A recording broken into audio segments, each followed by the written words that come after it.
জবরদস্ত মুহাদ্দিস, তার আমলের অনেক বড় আলেম, হজ করতে এসেছেন। হজের কাজ সমাপন করে যখন তিনি রওনা করেছেন, দেখেন কোন মানুষজন নাই। কাবার চত্বরে একটা মহিলা চাদর মুড়ি দিয়ে শুয়ে আছেন। উনি মনে করলেন বুঝিবা লোকটা মরা, মরা কি জিন্দা বোঝার জন্য কাছে গিয়ে সালাম দিলেন, আসসালামু আলাইকুম। সালামের জবাব ওয়ালাইকুম আসসালাম না হয়ে চাদরের ভিতর থেকে জবাব এলো, সালামুন কাওলাম মির রাব্বির রাহিম। পরম করুণাময় পরওয়ারদিগারের পক্ষ থেকে তোমার প্রতি শান্তি কথিত হোক। মুহাদ্দিস সাহেব প্রশ্ন করলেন, মা, হজ করতে এসে লোকেরা তো সব চলে গেছে, আপনি এখানে একাকী পড়ে আছেন কেন? তিনি জবাবে কোরআনে কারীম থেকে বললেন, মাইয়ুদলিলিল্লাহু ফামা লাহু মিন হাদ। আল্লাহ পাক যাকে পথভ্রষ্ট করেন তারে কেউ পথ দেখাইতে পারে না।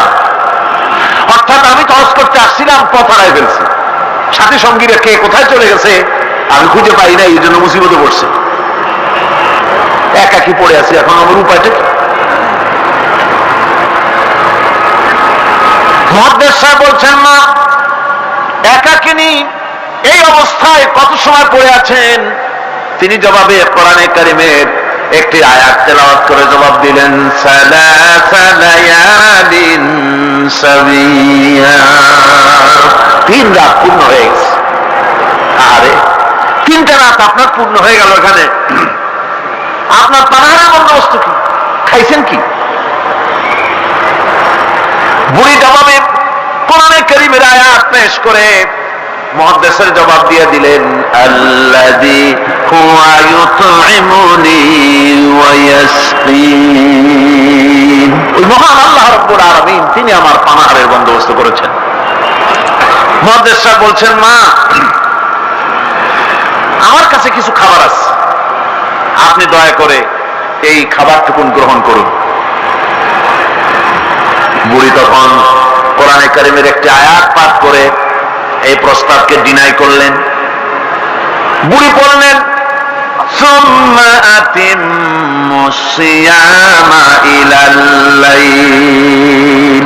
তোমাদের রোজাকে সন্ধ্যা পর্যন্ত পূর্ণ করো।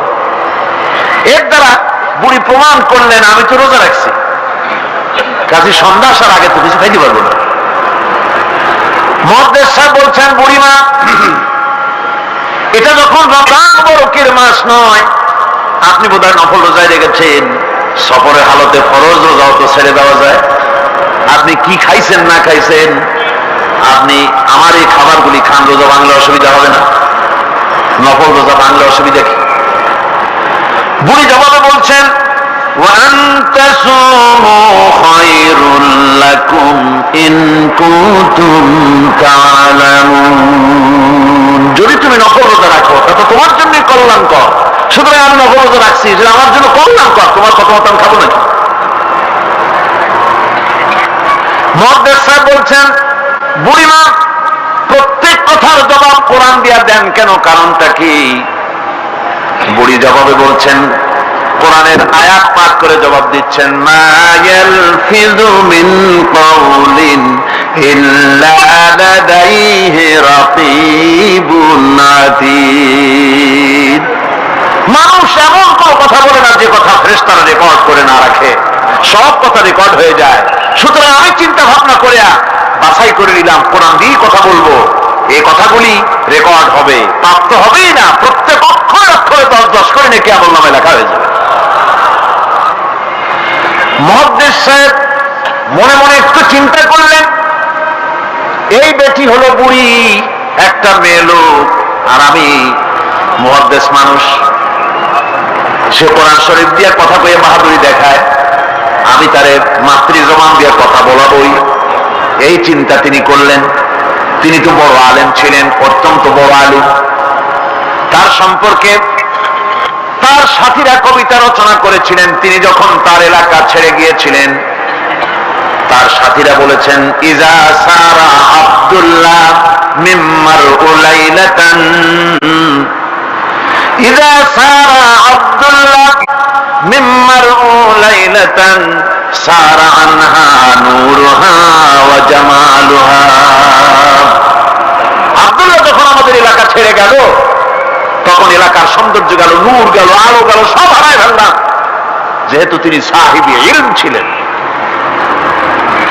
তারা বলল ইযা যুকিরাল আখিয়ারু ফি বালদাতিন ফাহুম আনজুমুন ওয়া আনতা হিলালুহা।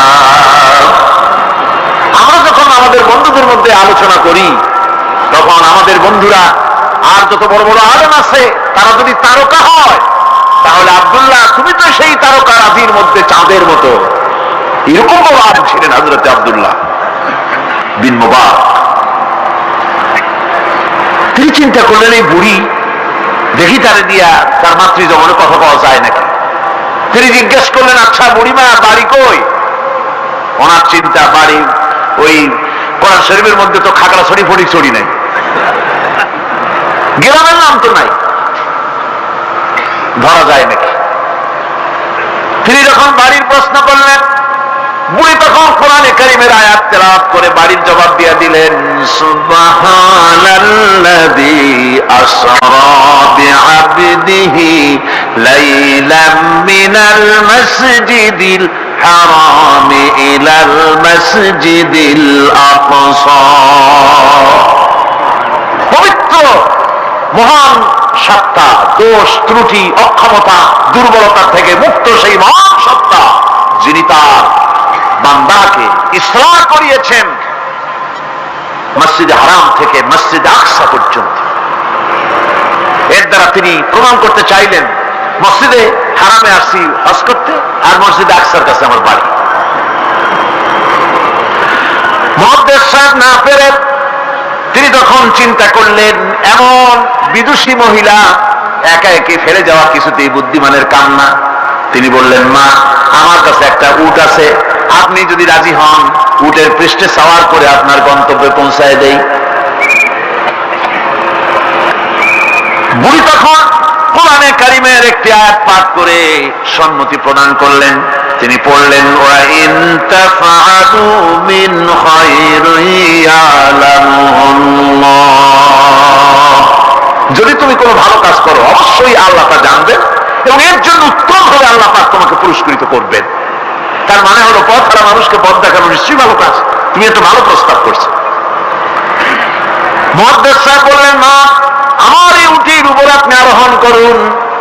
বুড়ি উটের উপরে আরোহণ করতে যাচ্ছেন, হঠাৎ লক্ষ্য করে দেখছেন মুহাদ্দিস সাহেব তার দিকে তাকায় আছেন। বুড়ি তখন কোরআনে কারীমের একটি আয়াত তেলাওয়াত করলেন কুল লিল মুমিনিনা ইয়াগুদ্দু মিন আবসারিহিম। নবী মুমিন মানুষদেরকে মুমিন বান্দাদেরকে বলুন তারা যেন তাদের চক্ষুকে পরনারী থেকে নিম্নগামী করে। বুড়ি এই আয়াত দ্বারা বলতে চাইলেন মুহাদ্দিস সাহেব আমি বুড়ি মানুষ, উঠে সাওয়ার হতে গিয়ে না জানি বেসতর্ক হয়ে যেতে পারি, চক্ষুকে নিম্নগামী করেন। সুবহানাল্লাহ। উঠে রশি টেনে টেনে যখন তারা পৌঁছে গেলেন তিনি জিজ্ঞেস করলেন আপনার কি কোনো ছেলে মেয়ে আছে নাকি? বুড়ি জবাবে বললেন আল মালু ওয়াল বানুনা জিনাতুল হায়াতুদ দুনিয়া। মাল এবং সন্তান সন্ততি এগুলি হচ্ছে দুনিয়ার সুখ সৌন্দর্য আল্লাহ পাক, এটা আল্লাহর নিয়ামত। তার মানে নিয়ামত থেকে আল্লাহ আমাকে বঞ্চিত করেন নাই, ছেলে মেয়ে আছে। মুহাদ্দিস সাহেব প্রশ্ন করলেন ছেলে মেয়ে যদি থাকে তাহলে তাদের নাম কি? আটকাবার আটটা বুদ্ধি, যেহেতু সব নাম তো কোরআন শরীফে নাই। বুড়ি সে কাম আগেই সেরে রেখেছে। বুড়ি কোরআনে কারীমের আয়াত পাঠ করে ছেলেদের নাম বলে দিলেন ইয়া ইয়াহিয়া খুযিল কিতাবা বিকুওয়া ওয়া কাল্লামাল্লাহু মূসা তাকলীমা ওয়াত্তাখাযাল্লাহু ইব্রাহিমা খলীলা। যথাক্রমে তিনটে আয়াত তেলাওয়াত করে তিনটা নাম বললেন, ইয়াহিয়া, ইব্রাহিম, মূসা। সুবহানাল্লাহ ওয়া বিহামদিহি। আরে কপাল পোড়া মুসলমান! এই মুসলমানেরা এখনকার যুগে ছেলেদের নাম রাখে বল্টু, শান্টু, তারপরে বাংলা আর আরবি মিশাইয়া শুভ রহমান, কৌশিক আহমদ, সাগর হোসেন, বাতাস খাতুন, অক্সিজেন বেগম। কি যে আশ্চর্য নাম শুরু হয়ে গেছে। আমার বন্ধুগণ, নাম রাখবেন, সন্তান হলে পরে মা বাপের উপরে হক যেন সন্তানদের ভালো ভালো নাম রাখে। এটা মা বাপের হক, ওয়াজিব, ভালো নাম রাখা। এবার বুড়ি বাড়ি পৌঁছে গেলেন, ছেলেরা সব দৌড়ে এলো। মুহাদ্দিস সাহেব আর কথা বলার সাহস পেলেন না, চুপ করে খাড়া হয়ে আছেন। ছেলেদেরকে বুড়ি তখন নিজের থেকে কিছু টাকা পয়সা বার করে ছেলেদের বললেন, ফাবাআসু আহাদাকুম বিওয়ারিকিকুম হাযিহি ইলাল মাদিনা। এই রৌপ্য মুদ্রাগুলি নিয়ে যাও এবং বাজার থেকে কিছু উত্তম খাদ্য সামগ্রী কিনে আনো। বাজার থেকে খাদ্য সামগ্রী আনিয়া প্লেটে সাজাইয়া মুহাদ্দিস সাহেবের সামনে রাখে বুড়ি বলতেছে, কুলু ওয়াশরাবু হানিয়াম বিমা আসলাফতুম ফিল আইয়ামিল খালিয়া। বিগত দিনে তুমি আমার জন্য যে পরিশ্রম করেছো তার বিনিময়ে কিছু আহারও গ্রহণ করো। মুহাদ্দিস সাহেব খানা শেষ করে ছেলেদেরকে এক কোনায় নিয়ে জিজ্ঞেস করে, ছেলেরা, তোমার মা কোরআন শরীফ থেকে এই ধরনের কতদিন কথা বলতেছে? ছেলেরা বলে, মুহাদ্দিস সাহেব, আমরা জ্ঞান হওয়া অবধি শুনতেছি আর হিসাব করেছি 1 বছর 2 বছর নয়, আমার মায়ের মুখের থেকে বিগত 40 বছরের ভিতরে কোরআন শরীফ ছাড়া কোনো কথা শুনি নাই।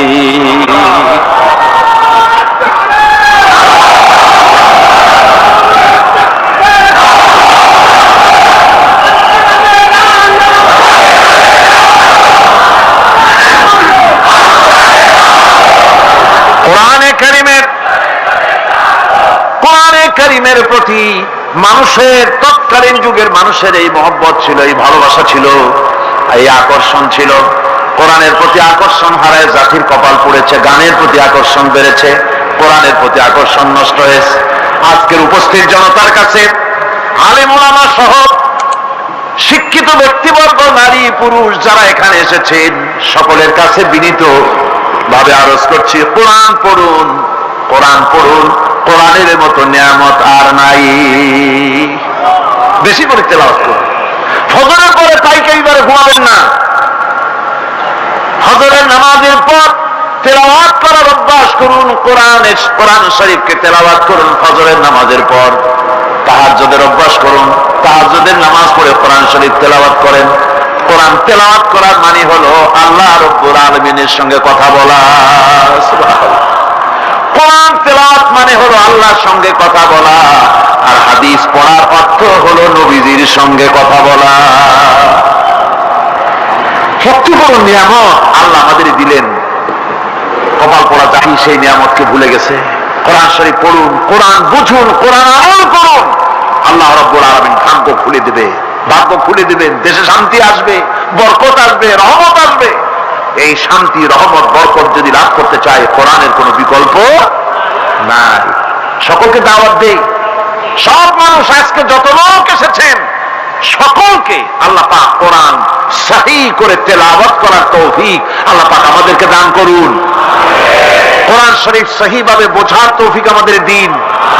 কোরআন অনুযায়ী জীবন চালাবার তৌফিক আল্লাহ পাক আমাদের দান করুন। কোরআনে কারীমে আল্লাহ রাব্বুল আলামিন অনেক জায়গায় কথাগুলি বলেছেন। এমনি এমনি ছেড়ে দেওয়া হবে না। আমি অতীতের লোকদেরকেও পরীক্ষা করেছি, তোমাদেরকেও পরীক্ষা করব। পরীক্ষা না দিয়ে কেউ তোমরা বেহেশতে যেতে পারবে না। এই জমিনে তোমাদের আগুনের পরীক্ষা দিতে হবে। পয়গম্বরেরা কষ্ট করেছেন, সাহাবায়ে কিরাম কষ্ট করেছেন। আল্লাহ রাব্বুল আলামিন তিনি বলছেন, আম হাসিবতুম আন তাদখুলুল জান্নাতা ওয়ালাম্মা ইয়াতিকুম মাসালুল লাযীনা খালাউ من قبلكم مستهم البأساء والضراء وزلزلوا حتى يقول الرسول والذين معه متى نصر الله ألا إن نصر الله قريب আল্লাহ রাব্বুল আলামিন বলেন, তোমরা কি মনে করেছো যে তোমরা বেহেশতে প্রবেশ করবে, অথচ তোমাদের পূর্বে যারা এই পৃথিবীতে এসেছিল তাদেরকে আমি যেমন পরীক্ষা করেছি ওরকম পরীক্ষা এখনো তোমাদের উপরে আসে নাই, ওরকম বিপদও আসে নাই, মুসিবতও আসে নাই। এমন বিপদ এসেছিল নবীদের উপরে, সাহাবায়ে কিরামদের উপরে, যে বিপদে মানুষ জর্জরিত হয়ে গিয়ে নবী এবং তার সাথী সঙ্গীরা এ কথা তারা মুখ থেকে বেরিয়ে গেছে, মাতা নাসরুল্লাহ, আয় আল্লাহ তোমার মদত কখন আসবে, তোমার মদত কখন আসবে, মার খেতে খেতে তো শেষ হয়ে গেলাম। এইভাবে যখন মার আসে চতুর্দিক থেকে আর মুমিনেরা ময়দানে পা জমায়ে টিকে থাকে দিন প্রতিষ্ঠার জন্য, আল্লাহ তখন খুশি হয়ে এক সময় ঘোষণা করে দিবেন, আলা ইন্না নাসরাল্লাহি করিব, আর দেরি নাই, আমার মদত আমার সাহায্য তোমাদের জন্য অবধারিত। সুবহানাল্লাহ। হযরত বেলালকে উটের পায়ের সঙ্গে রশি দিয়া বেঁধে উটকে তাড়ায় দিয়েছে, উট দৌড়াতেছে, বেলাল দড়ির মাথায় বাঁধা, বেলালের শরীরটা পাথরের সঙ্গে আঘাত লেগে লেগে পিঠের চামড়া ছেড়ে যায়, মাথার চামড়া ছেড়ে যায়, উট আর দৌড়াতে পারে না। তখন উটের পা থেকে হযরতে বেলালকে খসিয়ে নিয়ে উত্তপ্ত মরুভূমির উপরে বেলালের রক্তাক্ত শরীরটাকে চিৎ করে শুইয়ে দিয়ে কাফির বেঈমানেরা লোহার রড দিয়ে চতুর্দিকে দাঁড়িয়ে তাকে পিটাচ্ছে আর বলছে, বেলাল এখনো মুহাম্মদের সাল্লাল্লাহু আলাইহি ওয়াসাল্লামের আল্লাহরে ভুলে যা, লাশ মানাতের উপরে ঈমানে আন। এমন কঠিন সময়ের ভিতরে হযরত বেলাল একটা আঙ্গুল উঁচু করে বলছেন, আহাদ আহাদ আহাদ, লা ইলাহা ইল্লাল্লাহ, লা ইলাহা ইল্লাল্লাহ, লা ইলাহা ইল্লাল্লাহ। একটু জোরে বলেন, লা ইলাহা ইল্লাল্লাহ।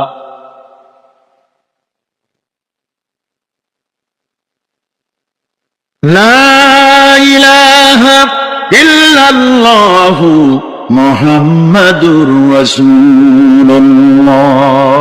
আমার ভাইরা, ওরা হযরতে খাব্বাবকে বেঁধেছে, ওটির সাথে বেঁধে চতুর্দিক থেকে তীর নিক্ষেপ করছে, তরবারি মারতেছে, শরীরের গোশত টুকরা টুকরা হয়ে পড়তেছে। এরপরে কাফেরের নেতা বলতেছে, থামো, একটা কথা বলে নেই। জিজ্ঞেস করছে, খাব্বাব তোমাকে ছেড়ে দিতে পারি একটা শর্ত যদি মানো, তোমার পরিবর্তে এখানে এনে আল্লাহর নবীকে, তোমাদের নবীকে এনে বাঁধবো, তার উপর অত্যাচার করব, এটা যদি মানো তোমারে ছেড়ে দিতে পারি। এতক্ষণ ধরে যিনি তীর তরবারির আঘাত নীরবে সহ্য করতেছিলেন, এখন মানুষের এই কথার আঘাত তিনি সহ্য করতে পারলেন না। হযরতে খাব্বাব ডাক দিয়া বলেন, ও কাফির বেঈমানেরা শোনো, তোমাদের হাত দিয়া আল্লাহর নবীকে এখানে এনে, তোমাদের হাত দিয়ে তীর তরবারি তো দূরের কথা, তোমাদের নাপাক হাত দিয়া আল্লাহ নবীর গায়ে যদি একটা ফুলও নিক্ষেপ করো, আমার শরীরের ভিতরে এক ফোঁটা রক্ত থাকতে আমি তা বরদাস্ত করব না। চতুর্দিক থেকে মার আরম্ভ হয়ে গেল, গায়ের গোশত পড়ে যায়। হযরতে খাব্বাব মনে করলেন এখন তো আর জীবন বাঁচবে না, বুঝি মরে যাব। তিনি তখন বললেন, রব্বুল আলামিন আমার তো সময় হয়ে এসেছে বোধহয়, আমার এখন জীবনের শেষ মুহূর্তে আমার মন চায় যদি দুইটা সেজদা তোমারে দিতে পারতাম, 2 রাকাত নামাজ যদি পড়তে পারতাম, জীবনটা আমার খুশি হয়ে যেত। কিন্তু আমি বান্ধা, কেমন করে আমি সেজদা দেব? সেজদা দেওয়ার কোন উপায় আমার নাই। তবে কাবা শরীফের দিকে আমার মুখ ঘুরানো আছে, আমি আমার মাথাটা একটুখানি নিচু করে নিলাম। আমার এই মাথা নিচু করাকে আমার জীবনের শেষ সেজদা হিসেবে ধরে নিও। কাফির বেঈমানেরা হযরতে খাব্বাবের মাথা ধরি অন্যদিকে ঘুরিয়ে দিল। হযরতে খাব্বাব পড়লেন, ফাইনামা তুওয়াল্লু ফাসাম্মা ওয়াজহুল্লাহ, সেদিকেই মুখ ঘুরাও, সেদিকেই আল্লাহ, আল্লাহ ছাড়া কোনো দিক নাই। আমার ভাইরা, এই জিহাদে এত বড় ফজিলত আল্লাহ রাব্বুল আলামিন দেখেছেন দিন প্রতিষ্ঠার জন্য যারা লড়ে, আল্লাহ পাক তাদের জন্য বিরাট নিয়ামত রেখেছেন। সুবহানাল্লাহ পড়ে লা তামাসসুহান নার ওয়া আইনুন বাকাত মিন খাশিয়াতিল্লাহ ওয়া আইনুন বাতাত তাহরিসু ফি সাবিলিল্লাহ, রাওয়াহু তিরমিজি। হযরত ইবনে আব্বাস রাদিয়াল্লাহু তাআলা তিনি বলছেন, আমি রাসূলুল্লাহকে বলতে শুনেছি, আল্লাহর নবী বলেছেন, দুইটি চোখকে জাহান্নামের আগুন দুইটা চোখকে স্পর্শ করবে না। একটা চোখ হচ্ছে গভীর রাত্রে যারা আল্লাহর ভয়তে জাহান্নামের ভয়তে যারা কান্দে, জাহান্নামের আগুন ওই চক্ষুকে স্পর্শ করবে না। আর যারা দিন প্রতিষ্ঠার জন্য, আল্লাহর দিন কায়েমের জন্য ময়দানে যারা লড়াই করে, রাতের বেলায় পাহারা দেয়, ওই পাহারারত চোখের মধ্যে জাহান্নামের আগুন ওই চোখে স্পর্শ করবে না।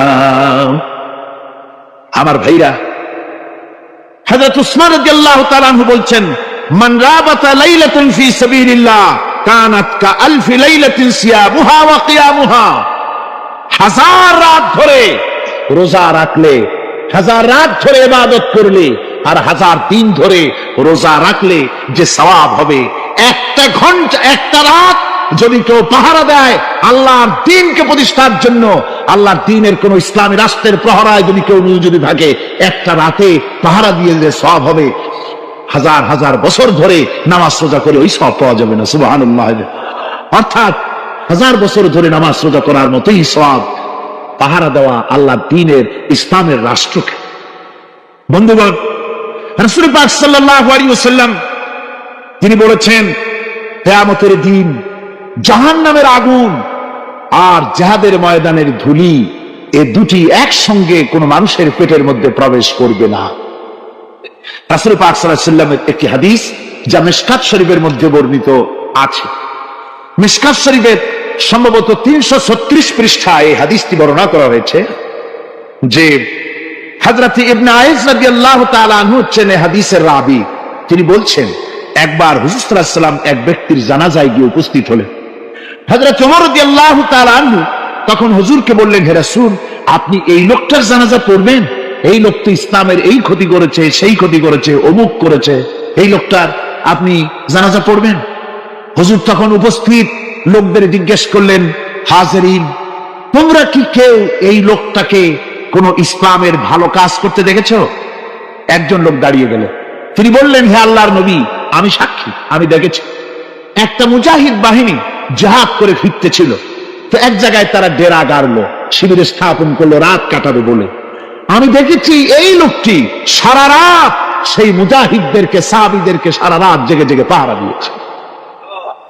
আল্লাহর নবী জানাজার ইমামতি করলেন, আর এরপরে তাকে কবরের মধ্যে মাদফুন করে দিয়ে নবীজি তার কবরের পাশে দাঁড়িয়ে বললেন, ইন্না আসহাবাকা ইয়াযুন্নুনা আন্নাকা মিন আহলিন নার ওয়া আনা আশহাদু আন্নাকা মিন আহলিল জান্নাহ। নবীজি বলছেন, ও কবরবাসী, তোমার সাথীরা মনে করে তুমি জাহান্নামী, আর আমি নবী মুহাম্মদ সাল্লাল্লাহু আলাইহি ওয়াসাল্লাম সাক্ষী দিচ্ছি তুমি বেশক আল্লাহর বেহেশতি, তুমি অবশ্যই আল্লাহর জান্নাতে যাবে। এরপর হযরত ওমরের দিকে ফিরে রাসূলুল্লাহ বললেন, ওমর, মানুষের শুধু বাহ্য দৃশ্যটাই দেখো না, তার অন্তরের জজবাটাকেও কদর করো। সুবহানাল্লাহ ওয়া বিহামদিহি। এই জিহাদের ময়দানে যারা কাজ করে, জান দেয়, মাল দেয়, আল্লাহ পাক তাদের উপরে রহম করেন। এই জিহাদ হচ্ছে এক অগ্নি পরীক্ষা। এই জিহাদটা কি? অগ্নি পরীক্ষা। এমনি এমনি বেহেশতে যাওয়া যাবে না ভাই। আল্লাহ রাব্বুল আলামিন কোরআনে কারীমের মধ্যে বলেছেন, আহাসিবান নাসু আন ইউতরাকু আন ইয়াকুলু আমান্না ওয়া হুম লা ইফতানুন।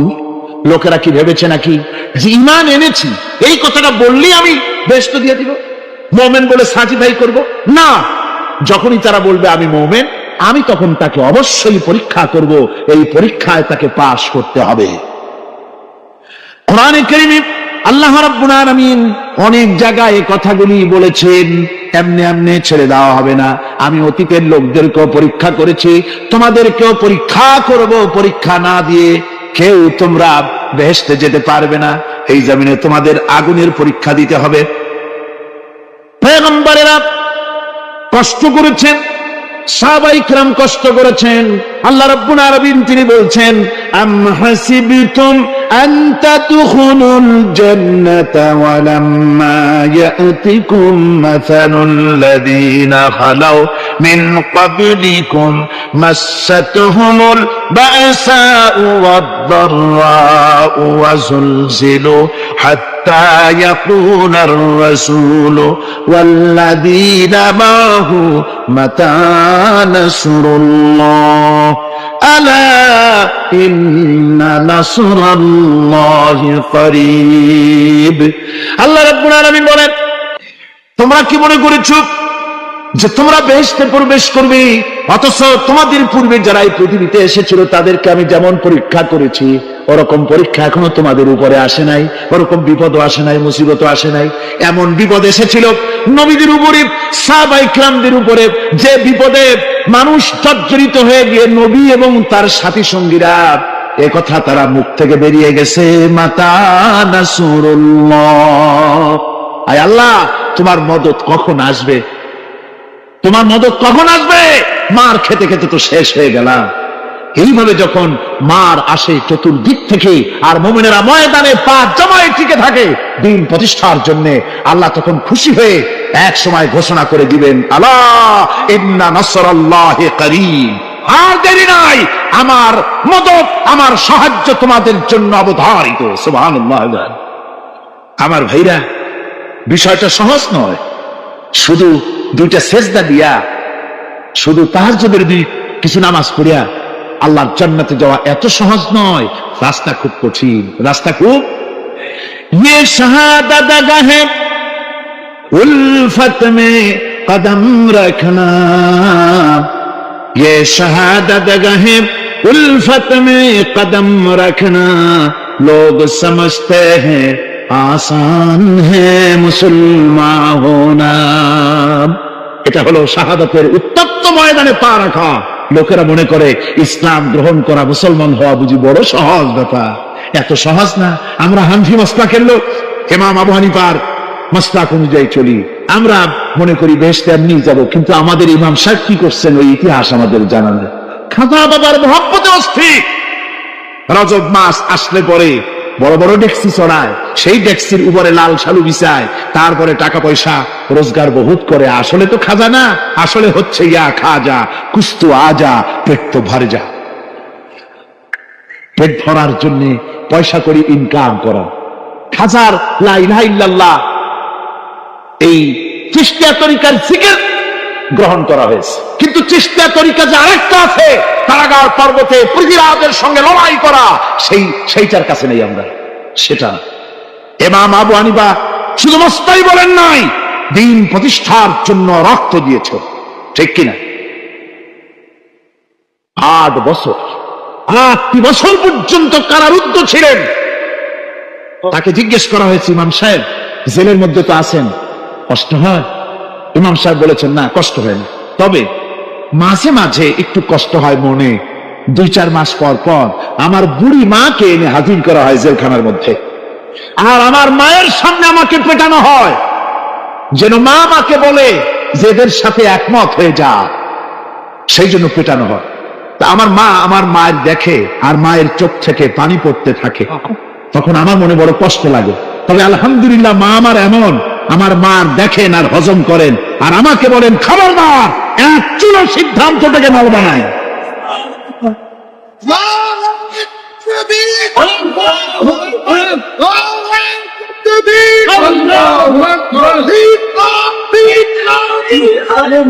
আমার ভাইরা, ইমাম মালিক 28 দিন পর্যন্ত তাকে বাতিলরা বেঁধে রেখেছে, হাত পিঠ মোড়া দিয়ে 28 দিন বাঁধা। এই হাত বাহু থেকে ডিসকানেক্ট হয়ে গিয়েছে, এই বাহুর জোড়া থেকে ডিসকানেক্ট হয়ে গিয়েছিল হাত, 28 দিন পর্যন্ত বাঁধা ছিল। ইমাম আহমদ বিন হাম্বল, ইসলাম বিরোধীরা তাকে পিটাইছে, প্রত্যেকটা চাবুকের সাথে গায়ের গোশত উঠে এসেছে। এই জন্য কবি বলতেছি, पैरवी बू हनीफा की सनद जिंदान है, हम्बली होता है पीठ पर दुर्रे खाने की बात। হানাফি হতে চাও, জেল জরিমানার জন্য প্রস্তুতি নাও। শুধু সবরি কলা খাইয়া বেহেশতে যাওয়া যাবে না, এত সহজ না। আঙ্গুর, বেদানা, সবরি কলা আর দুধের স্বরের উপর ইসলাম আসে নাই। ইসলাম এসেছে তপ্ত ময়দানের উপরে, জান দিয়ে রক্ত দিয়ে ইসলাম প্রতিষ্ঠা হয়ে গোটা দুনিয়ার নির্যাতিত নিপীড়িত জনতার মুখে হাসি ফুটিয়েছে ইসলাম।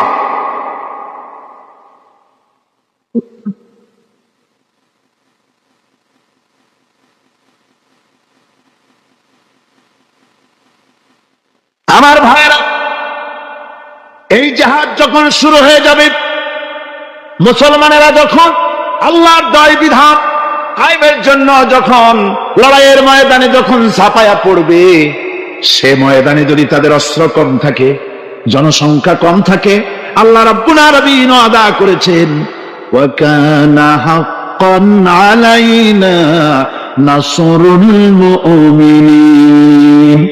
আল্লাহ রাব্বুল আলামিন বলেন, মুমিনরা যখন বিপদে পড়ে যায়, তখন মুমিনদের সাহায্য করা আমি আল্লাহর জন্য ওয়াজিব হয়ে যায়। আমি আল্লাহর জন্য ওয়াজিব। আমার মুমিন ময়দানে মার খাবে আমার দিনের জন্য, আর আমি তাকায় তাকে দেখবো না, তা হবে না। প্রাথমিক পর্যায়ে দেখবো যে তোমরা আসলেই দিন প্রতিষ্ঠার জন্য লড়ো কিনা। তোমাদের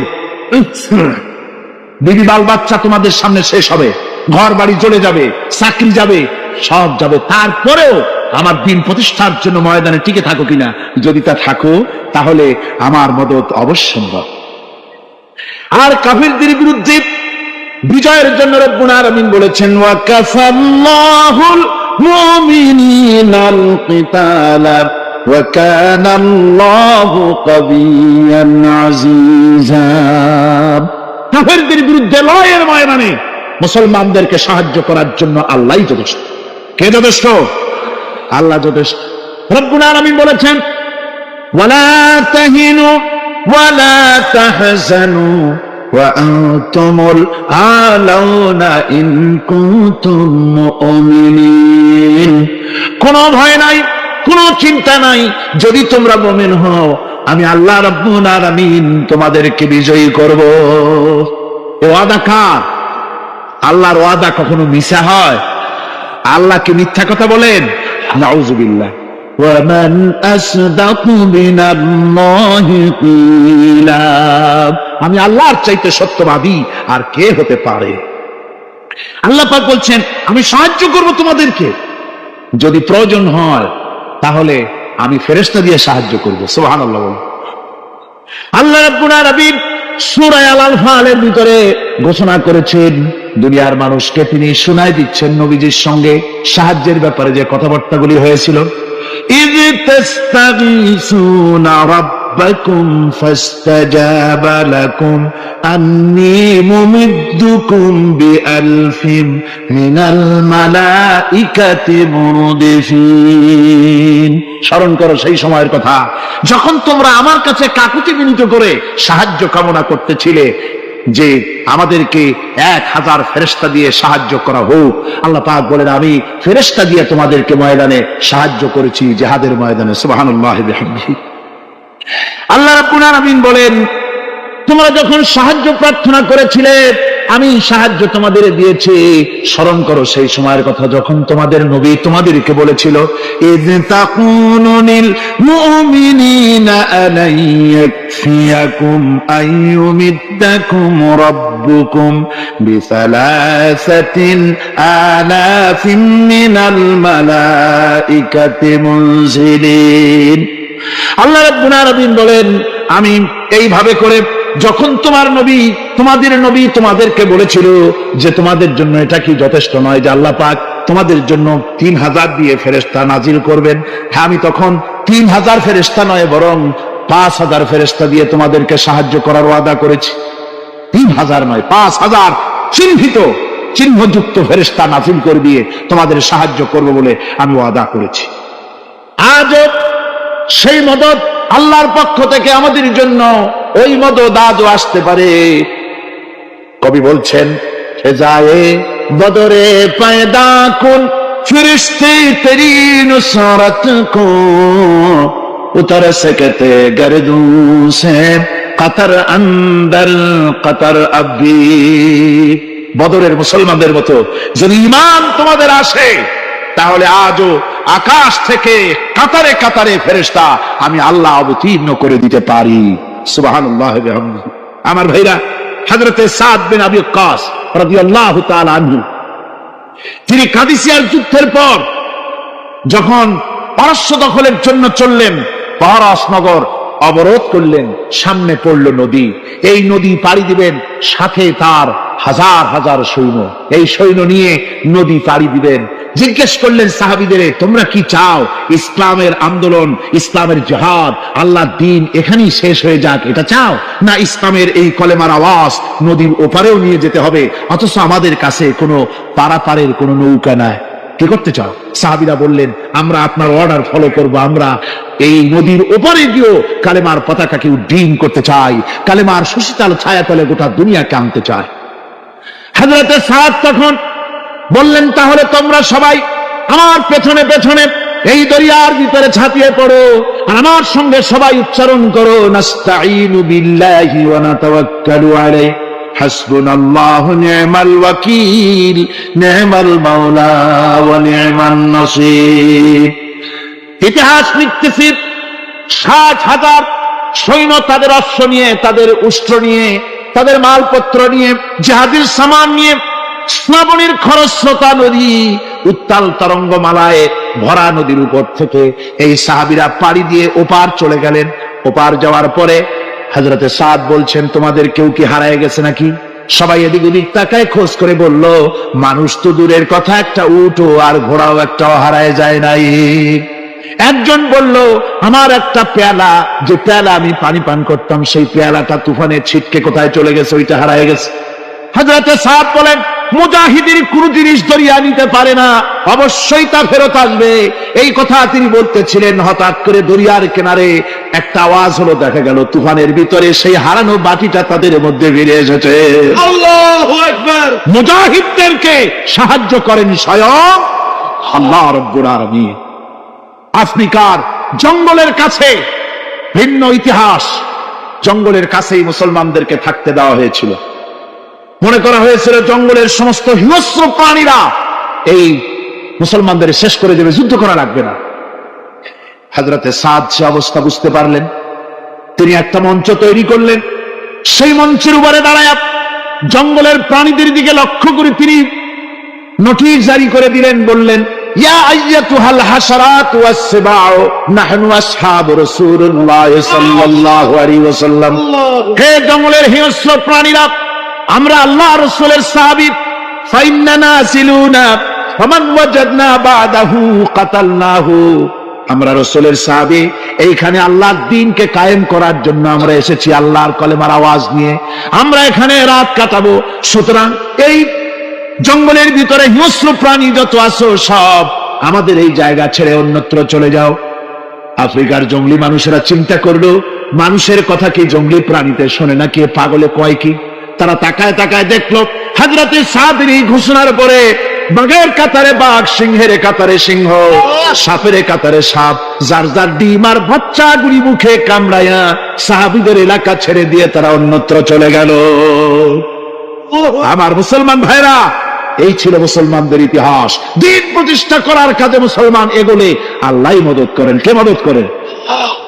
বিশ্বকবি, কবি সম্রাট আল্লামা ইকবাল রহমতুল্লাহ আলাইহি বলেছেন, দস্ত দস্ত হ্যায় দরিয়া ভি না ছোড়ে हमने, दस्त दस्त है दरिया भी न छोड़े हमने, बहर जुल्मत दौड़ा दिए घोड़े हमने। আমরা সেই মুসলমান, প্রান্তর তো প্রান্তর, আমরা দরিয়ার খরস্রোতা উত্তাল তরঙ্গের উপর থেকে ঘোড়া দাবড়িয়ে আফ্রিকার ভূখণ্ডে কালেমার পতাকা আমরা উড্ডীন করেছি। আমরা সেই মুসলমান।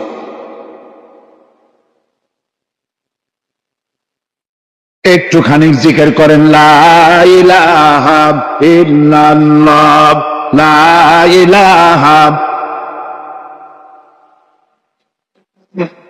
ইল্লাল্লাহ, লা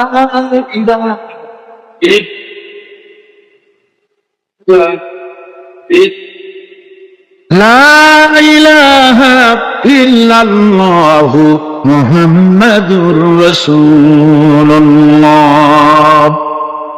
সমুদ্রের ঢেউকে, দাজলা নদীর ঢেউকে আল্লামা ইকবাল স্মরণ করায় দিচ্ছেন। ও দরিয়ার ঢেউ, ऐ मौज जजला तू भी पहचानती है हमको, अब तक है तेरा दरिया अफसाना हमारा।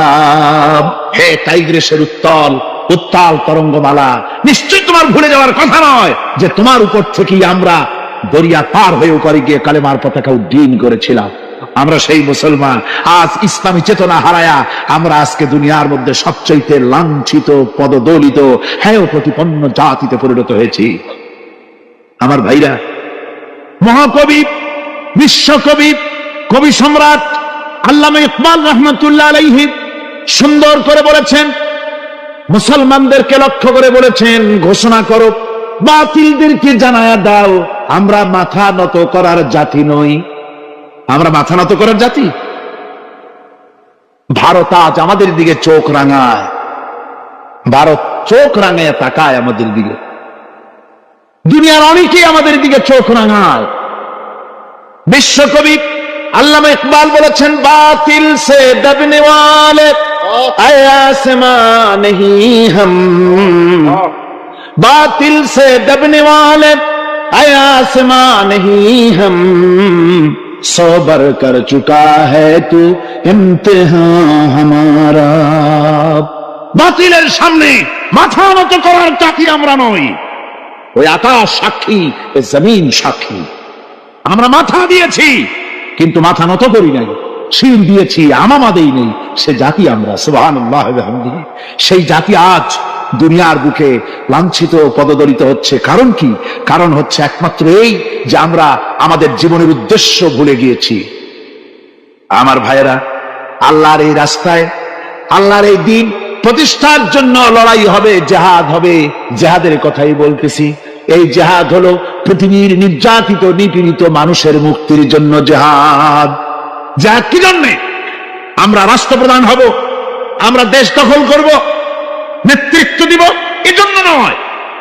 আমরা জেহাদ করব মানুষকে, মানুষের তৈরি করা মতবাদ, নির্যাতন থেকে, জুলুম থেকে, অত্যাচার থেকে মানুষকে বাঁচাবার জন্য, মানবতা, নিগৃহীত নির্যাতিত মানবতার মুখে মুক্তির হাসি ফুটাবার জন্য আমরা করব লড়াই।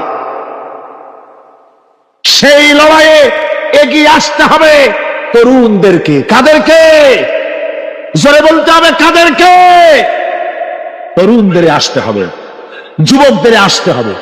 আমার আনন্দে বুক ভরে যায় যখন দেখি মাহফিলে, আজকে তো এই মাহফিল কোরআনে কারীমের কথা এই ভূখণ্ডে আল্লাহ বলার তৌফিক দিয়েছেন। 35টি বছর পার হয়ে গেছে, জীবনের 35টি বছর কোরআনে কারীমের সামান্য একটু খেদমত করার তৌফিক আল্লাহ পাক দান করেছে। যখন এই কাজ প্রথম শুরু করি তখন দেখেছি মাহফিলে যারা আসে তাদের 95% দাড়ি পাকা বুড়া মানুষ।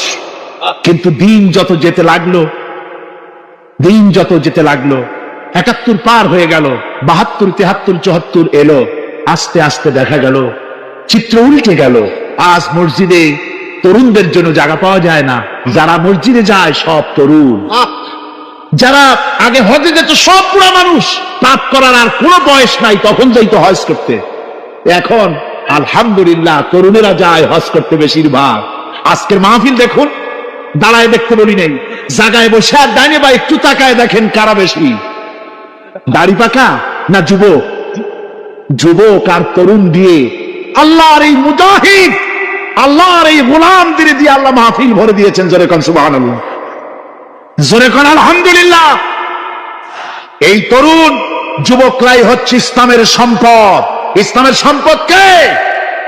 তরুণ আর যুবকেরা। তোমাদের অবদান ইসলামে সব চাইতে বেশি। মনে রাখবেন যুবকেরা, শোনো, ইসলাম প্রতিষ্ঠিত হয়েছে তোমাদের রক্তের উপরে। কাদের রক্তের উপরে? যুবকদের রক্তের উপরে। যারা ইসলাম প্রথম কবুল করেছিলেন তারা কিন্তু বুড়ো ছিলেন না, কেউ প্রথম যে ব্যক্তি ইসলাম কবুল করলেন হযরতে সাইয়্যিদুনা আবু বকর সিদ্দিক রাদিয়াল্লাহু তাআলা আনহু।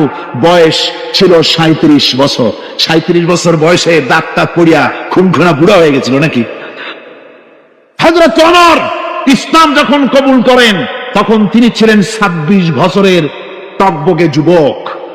যৌবনের রক্ত পা এবং মাথা পর্যন্ত শিরায় উপশিরায় ধাবমান এই যুবক হযরত ওমর 26 বছর বয়সের সময় ইসলাম কবুল করেন। হযরত আব্দুর রহমান বিন আউফ যখন ইসলাম কবুল করেন বয়স ছিল মাত্র 17 বছর। হযরত আলী যখন ইসলাম কবুল করেন তখন বয়স ছিল মাত্র 8.5 বছর। তোমাদের মতো তরুণেরা, যুবকেরাই সর্বপ্রথম কালেমার পতাকা ধারণ করে রাসূলকে সাহায্য করেছিল। সুবহানাল্লাহ।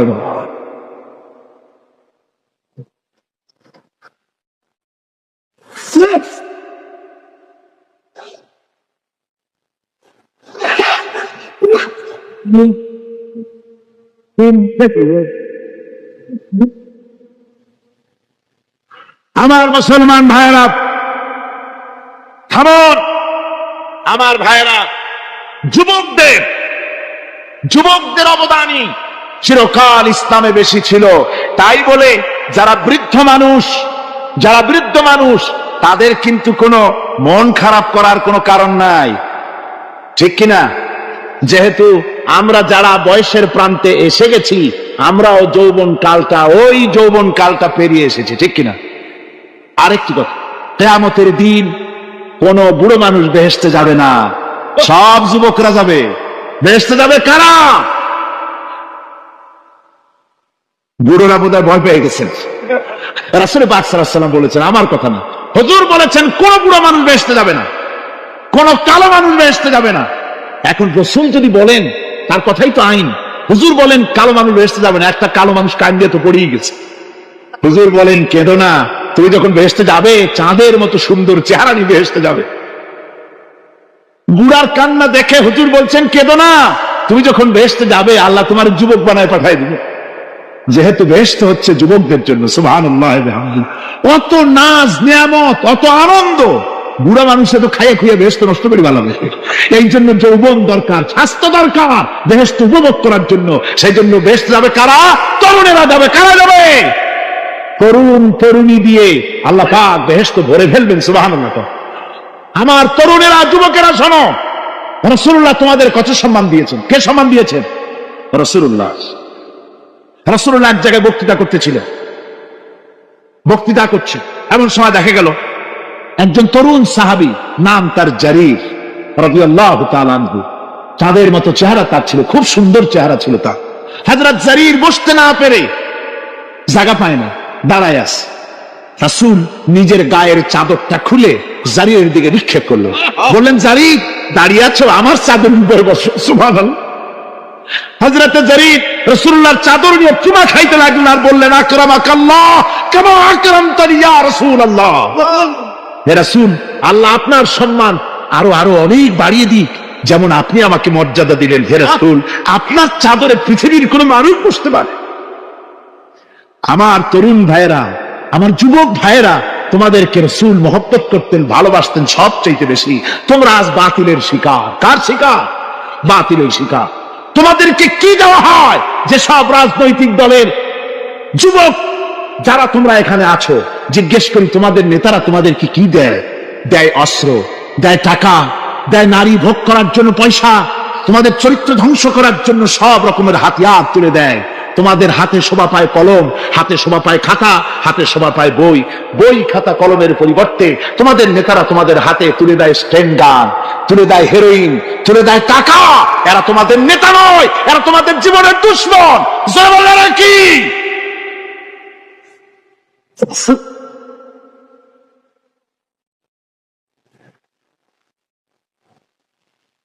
আমার যুবক ভাইয়েরা, আমার কলেজ ইউনিভার্সিটির ছাত্র ভাইয়েরা, একটুখানি মাথা খাটায় চিন্তা করো। তোমার নেতারা যারা ঢাকা থেকে আসে বা এখানে বাস করে, ওই নেতারা যখন রাজনৈতিক প্রোগ্রাম করতে আসে তখন কি একবারের জন্য তোমাদেরকে বলে ও ছেলেরা তোমরা কি নামাজ ঠিক মতো পড়ো কিনা? বলে? এই যে রোজা আসতেছে, খবরদার বাবারা তোমরা রোজা রেখো, এরকম কথা বলে নাকি? তোমার উস্তাদদের সম্মান করো, এ কথা বলে নাকি? বরং টাকা দেয়, পয়সা দেয়, যে শিক্ষক তোমার মতের উল্টা করবে ঠ্যাঙ্গাইয়া জনমের মতো টাইট করে দিবা, ঠিক কিনা? তোমার নেতারা কি কোনোদিন বলে নাকি ও আমার সংগঠনের ছেলেরা মা বাপের খেদমত করবে, মা বাপের সম্মান করবে, খবরদার মা বাপের সঙ্গে বেয়াদবি করবে না, সন্ত্রাস করবে না, অস্ত্রবাজি করবে না, মানুষকে কষ্ট দিবে না, এমন কোনো কথা বলে না? আমার যুবকেরা শোনো, ওরা টাকা দিয়ে, অস্ত্র দিয়ে, পয়সা দিয়ে, মদ দিয়ে ওরা নিজেদের ক্ষমতা টিকায় রাখার জন্য তোমাদেরকে লাঠির মতো ব্যবহার করে।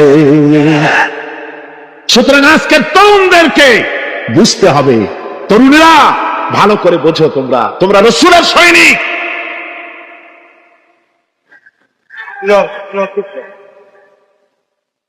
তোমাদের পক্ষে সম্ভব। বসুন। আমি বুঝতে পেরেছি কথা যেহেতু তরুণদের, আর তরুণদের জনসমুদ্র, কাজী জনসমুদ্রের মধ্যে উত্তাল ঢেউ তো সৃষ্টি হবেই, স্বাভাবিক। কিন্তু সেই স্বাভাবিকতার সুযোগ নিয়ে দাঁড়ায় বিশৃঙ্খলার সৃষ্টি করবেন না। আমার ভাইরা, আমরা ইসলাম আমাদের আদব শিক্ষা দেয়। কি শিক্ষা দেয়? আদব।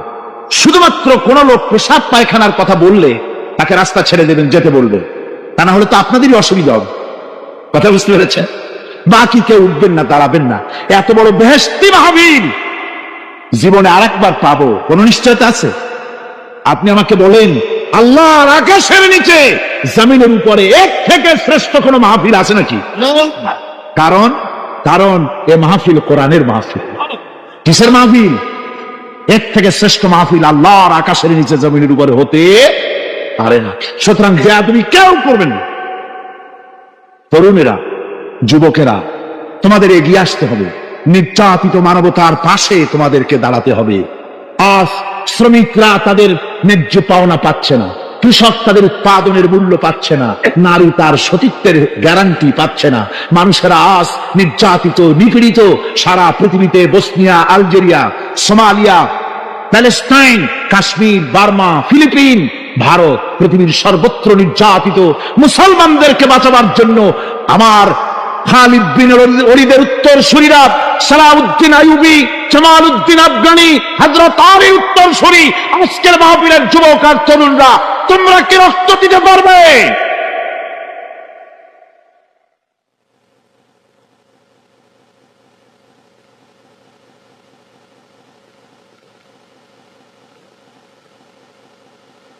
আমার মুসলমান যুবকেরা, আল্লাহর রাস্তায় রক্ত দিলে তার অবস্থা কি হবে শোনো। আল্লাহ রাব্বুল আলামিন বলেছেন, ওয়ালা তাকুলু লিমান ইউকতালু ফি সাবিলিল্লাহি আমওয়াত বাল আহইয়াউ ওয়ালাকিন লা তাশউরুন। আল্লাহ রাব্বুল আলামিন বলেন, আমার রাস্তায় যারা নিহত হয়েছে, আমার রাস্তায় যারা জীবন দিল, ওরা মরে গেছে এই কথা তোমরা বলো না। ওরা জিন্দা। ওরা কি? আমার রাস্তায়, আমার দিন প্রতিষ্ঠার জন্য, মানবতার মুখে হাসি ফুটাবার জন্য, নির্যাতিত মানবতার গোলামীর জিনজির থেকে তাদেরকে বাঁচাবার জন্য সংগ্রাম করতে গিয়ে যারা জীবন দিল, ওরা মরে নাই, ওরা জিন্দা। ওরা কি? জিন্দা। আল্লাহ বলেন, আল্লাহ পাক বলেন, ওরা জিন্দা তোমরা জানো না, আমার কাছ থেকে তারা রিজেক্ট প্রাপ্ত হয়। যারা শহীদ হয়, শাহাদাতের কথা শুনে যাদের ভয় লাগে, অস্ত্রের খোঁচা খায়া, গুলি খায়া, বায়োনেট খায়া, ড্যাগারের গুতা খায়া মরা, জানি কত যন্ত্রণা। নবীজি বলতেছেন, আন আবি হুরায়রা রাদিয়াল্লাহু তাআলা আনহু আন্না রাসূলুল্লাহ সাল্লাল্লাহু আলাইহি ওয়াসাল্লাম মা ইয়াজিদু আশ-শাহীদু মিন মাসসিল কাতল কামা ইয়াজিদু আহাদুকুম মিন মাসসিল কারছা। তিরমিজি, নাসাই। আল্লাহ নবী বলেছেন, হযরত আবু হুরায়রা হাদিসটি বর্ণনা করেছেন, নবীজি বলেছেন, শাহাদাতের মওত হলো তোমাদের কেউ যদি আরেকজনকে একটা চিমটি কাটে, ওই চিমটি কাটায় যতটুকু যন্ত্রণা, শাহাদাতের মওতের এর চাইতে বেশি কিছু যন্ত্রণা নয়। শাহাদাতের মওতটা হচ্ছে একটা সেতু। এটা কি সেতু? এটা ব্রিজ। এপারে দুনিয়া, ওপারে আল্লাহ। সুবহানাল্লাহি ওয়া বিহামদি। মরার সাথে সাথে দিদার ইলাহি নসিব হয়ে যাবে। সুবহানাল্লাহি ওয়া বিহামদি। সাহাবায়ে কেরাম, আপনি চিন্তা করেন, তাদের মা বাবা বিবি বাল বাচ্চা সন্তান সবকিছুকে ফেলে রেখে আল্লাহর দ্বীনের জন্য রক্ত দিতে পেরেছেন। কি কারণে? জীবনকে তাদের কাছে তুচ্ছ মনে হয়েছে। এই জীবন জীবন নয়, ওই জীবনই তো সবচেয়ে সেরা জীবন, যে জীবনে আমার মাওলা আমার উপরে খুশি হয়ে যাবে, সুবহানাল্লাহ, আমার মাবুদ আমার উপরে খুশি হয়ে যাবে। ওইটা হচ্ছে সবচেয়ে নিয়ামতের মৌত। এই জন্য রাসূল সাল্লাল্লাহু আলাইহি ওয়াসাল্লাম বলেছেন, কেউ যদি শাহাদাতের তামান্না করে দিল থেকে, সে যদি তার বিছানায়ও মরে, আল্লাহ পাক ওটাকে শাহাদাত হিসেবে ধরে নেবে। হযরত ওমর রাদিয়াল্লাহু তাআলা আনহু দোয়া করতেন, আল্লাহুম্মা রযুকনি শাহাদাতান ফি সাবিলিক ওয়াজআল মাউতি ফি বালাদি রাসূলিক। আয় আল্লাহ, তুমি দয়া করে মেহেরবানি করে আমাকে শাহাদাতের পেয়ালা পান করাও। শাহাদাতের মত সবচেয়ে নিয়ামতের মত। নিয়ামতের দিন এই শহীদ তার আত্মস্বজনের ব্যাপারে 70 জন লোকের ব্যাপারে আল্লাহর কাছে সুপারিশ করার মতো পাওয়ার লাভ করবে শহীদ। ভাইরা, এ শাহাদাত নসিব হওয়ার জন্য তামান্না আমাদের দিলের মধ্যে থাকা উচিত। আল্লাহর দ্বীন প্রতিষ্ঠার জন্য প্রয়োজনে আমরা জান দিব, মাল দিব। পারবো না? পারবো কিনা? আমার ভাইরা, আব্দুল উজ্জা মক্কা শরীফে বাড়ি, 20 বছরের যুবক, কলিজার মধ্যে সবসময় চায় এতিম মানুষ, বাপ মারা গেছে, একেবারে ছোট অবস্থা, খুব গরিব। চাচা তাকে বড় করেছে, চাচা তাকে ঘর দিয়েছে, বাড়ি দিয়েছে। বুখারীর হাদিস, বুখারী শরীফে এসেছে, বাড়ি ঘর জায়গা জমি সোনা দানা টাকা পয়সা উট ঘোড়া সব দিয়েছে, প্রতিষ্ঠিত করে দিয়েছে। কিন্তু আব্দুল উজ্জা শান্তি পায় না।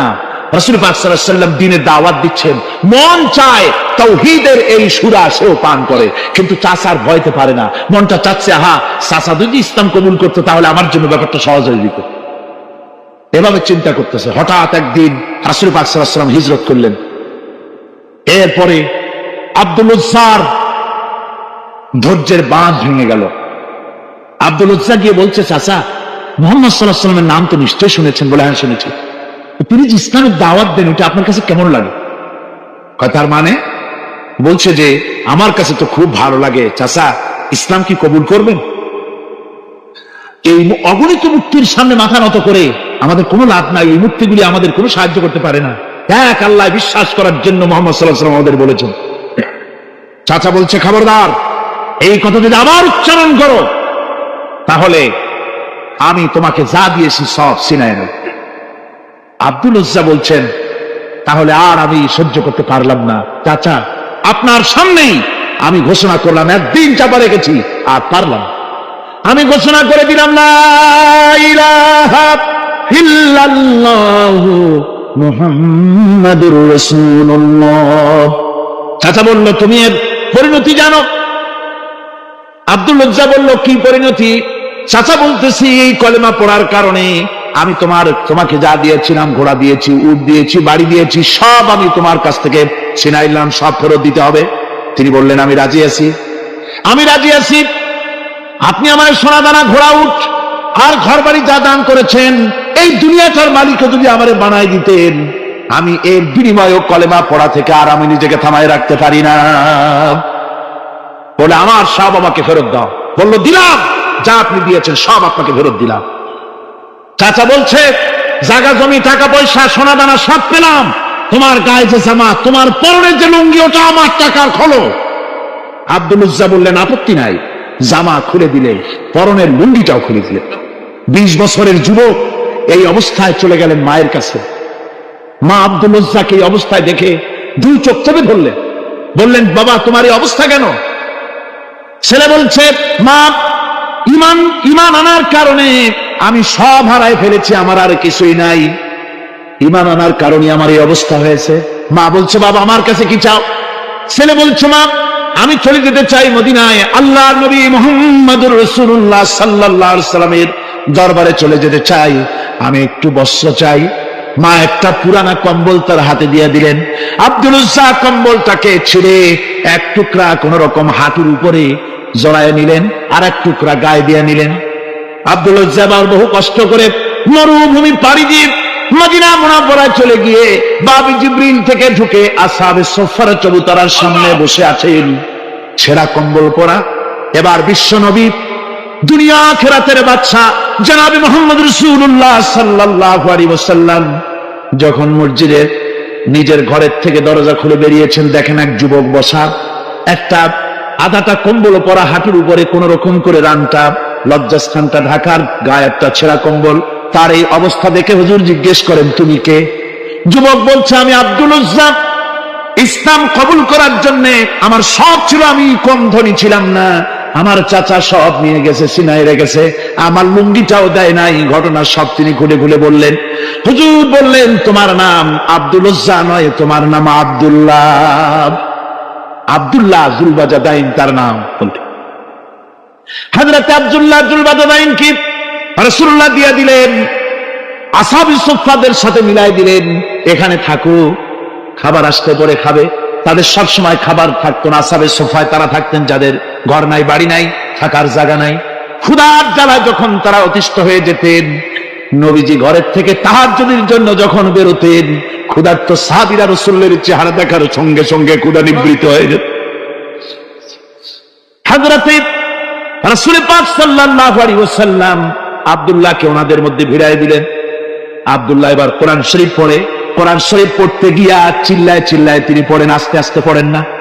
সাহাবীরা বিরক্ত হয়ে রাসূলের কাছে নালিশ করলেন যে বড় চিল্লায় কোরআন পড়ে, আমাদের নামাজেও ডিস্টার্ব হয়। হুজুর বলেন, সাহাবীরা কেউ আব্দুল্লাহর ব্যাপারে কোনো কথা বলবে না, তারে চিল্লাইতে দাও, যেহেতু ঈমানের জন্য তারে বড় মূল্য দিতে হয়েছে। পরনের লুঙ্গিটা পর্যন্ত আনতে পারে নাই, যত খুশি চিৎকার করেছে আল্লাহর কালাম পড়ুক। তাবুকের যুদ্ধ, রাসূলুল্লাহ তাবুকের দিকে রওনা করেছেন, 30,000 সৈন্য নিয়ে রওনা করেছেন। ওই জিহাদে মানুষেরা প্রাণ ভরে রাসূলুল্লাহকে সাহায্য করেছেন। মেয়ে লোকেরা নাকের ফুল, কানের দুল, গলার হাল খুলে খুলে রাসূলের কদম মোবারকে দিয়ে দিয়েছে। ধনীরা টাকা পয়সা সব দিয়েছে। হযরত আবু বকর তো যা ছিল সব এনে দিয়েছে, কিছু ছিল না ঘরে। রাসূল রওনা করলেন। প্রতিমধ্যে হযরত আব্দুল্লাহ জুলবাজাদাইন আল্লাহ নবীর খেদমতে হাজির হয়ে বলেন, হুজুর সবাই তো সব দিল, আমার কিছুই নাই, কিছু নিতে পারলাম না। হুজুর আপনি আমার জন্য দোয়া করেন, আমি যেন এই তাবুকের ময়দানে কাফেরদের বিরুদ্ধে লড়াই করে যেন শহীদ হয়ে যেতে পারি। মাল দিতে পারি নাই, কিন্তু আল্লাহর জন্য যেন আমার জীবনটা দিয়ে দিতে পারি।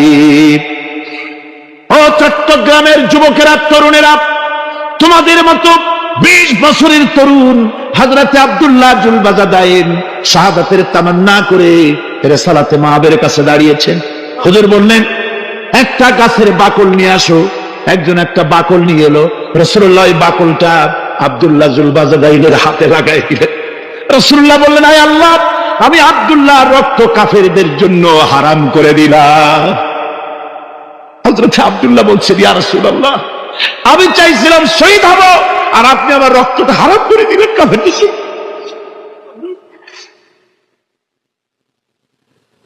আল্লাহ নবী বলেন, আব্দুল্লাহ রে, কোন চিন্তা করো না, তোমার মৃত্যু যদি জ্বরেও হয়, আল্লাহ রাব্বুল আলামিন তোমার শাহাদাতের দরজা দিয়ে দিবেন। তাবুকের প্রান্তরে চলে গেলেন। কয়েকদিন ওই তাবুকের ময়দানে থাকায় রাসূলের কাছে খবর এলো, আব্দুল্লাহ মারাত্মক জ্বরে আক্রান্ত হয়ে ইন্তেকাল করেছেন। রাসূলুল্লাহ বললেন, আমি জানাজা পড়াবো। হযরতে আব্দুল্লাহর জানাজা হলো গভীর রাত। কবরের ভিতরে একজন দাঁড়ায়া লাশ ধরার জন্য একজন কবরের ভিতরে দাঁড়িয়েছে। 2 জন লোকে লাশ নিয়ে আসতেছে। হযরতে বেলাল আলো উঁচু করে দাঁড়ায় ধরে আছে। অন্ধকার রাত, কবরের ভিতরে একজন দাঁড়ানো, লাশ নিয়ে এসেছে 2 জনে। কবরের ভিতরে যিনি দাঁড়ানো, তিনি বলছেন, এই লাশকে তোমাদের ভাইকে আদবের সাথে কবরে রাখো। কবরের মধ্যে যিনি দাঁড়ানো তিনি আর কেউ নয়, বিশ্বনবী মুহাম্মদুর রাসূলুল্লাহ সাল্লাল্লাহু আলাইহি ওয়াসাল্লাম। হযরত রাসূলুল্লাহ বলতেছেন, আবু বকর ওমর, তোমাদের ভাইকে আদবের সাথে কবরে রাখো, খবরদার বেয়াদবি করো না। কবরের মধ্যে আল্লাহ নবী আব্দুল্লাহ জুলবাজাদাইনকে নিজ হাতে শোয়াই দিয়া কবরের উপরে পাথর বিছিয়ে দিয়ে নবীজি বললেন, রব্বুল আলামিন, আজকের এই সন্ধ্যা পর্যন্ত আমি আব্দুল্লাহর প্রতি রাজি ছিলাম, তুমিও আব্দুল্লাহর প্রতি সন্তুষ্ট হয়ে যাও। হযরত ইবনে মাসউদ রাদিয়াল্লাহু তাআলা আনহু বলেন, আমি চিৎকার মেরে কেঁদে কেঁদে বললাম, আল্লাহ, আজকে যদি এই কবরে আব্দুল্লাহ না হয়ে আমি হতাম, আমার কিসমতটা ভালো হয়ে যেত। যুবকেরা, ও তরুণ মুসলমানেরা, তোমরাই রক্ত দিয়ে ইসলাম কায়েম করেছো। কে কায়েম করেছে ইসলাম? মুসলিম তরুণেরা, মুসলিম যুবকেরা, তোমাদের অবদান সব চাইতে বেশি। আজ আজ মুসলমান যুবকদের চরিত্র নাই, মদ, জুয়া, জেনা, ব্যভিচার করে করে সর্বনাশ করে দেওয়া হলো। সরকারি ভাবে, বেসরকারি ভাবে, বিভিন্ন ভাবে যুবকদেরকে মিসগাইড করার জন্য মদ দেওয়া হয়, টাকা দেওয়া হয়, অস্ত্র দেওয়া হয়, সব দিয়ে যুবকদের চরিত্র নষ্ট করা হচ্ছে। অথচ যুবক হচ্ছে একটা জাতির মেরুদণ্ড। জাতির কি মেরুদণ্ড? এই মেরুদণ্ডকে ঘুরে ধরেছে, এই মেরুদণ্ড নষ্ট করার ব্যবস্থা করা হয়েছে। আমার মুসলমান ভাইয়েরা, হাদিস থেকে শোনো, বদরের প্রান্তরে যুদ্ধ হবে। রাসূলুল্লাহ সাহাবায়ে কিরামদেরকে রেডি করেছেন, কিন্তু এই যুদ্ধটা বড় মারাত্মক, এই জিহাদ বড় মারাত্মক। জিহাদ হবে, চাচার বিরুদ্ধে ভাতিজা জিহাদ করবে, বাপের বিরুদ্ধে সন্তান অস্ত্র ধারণ করবে, ভাইয়ের বিরুদ্ধে ভাই অস্ত্র ধারণ করবে। কোন জায়গা? বদর। কোন জায়গায়? বদর। মক্কা থেকে যারা আসতেছে, সব চাচা, ভাই, মামু, খালু, এরা আসতেছে। আপন আপন লোকেরা আপন লোকের বিরুদ্ধে অস্ত্র ধারণ করবে। এটা কি সহজ? এটা কি সহজ? রাসূলুল্লাহ যুদ্ধের কথা মানুষকে বুঝাচ্ছেন, একটু ইতস্তত করছেন। হযরত রাসূল পাক সাল্লাল্লাহু আলাইহি ওয়াসাল্লাম যুদ্ধের কথা সাহাবায়ে কিরামদের সামনে পেশ করতেছেন, আর একটু ইতস্তত করতেছেন। এই কঠিন যুদ্ধে সাহাবীরা কিভাবে মেনে নেবে?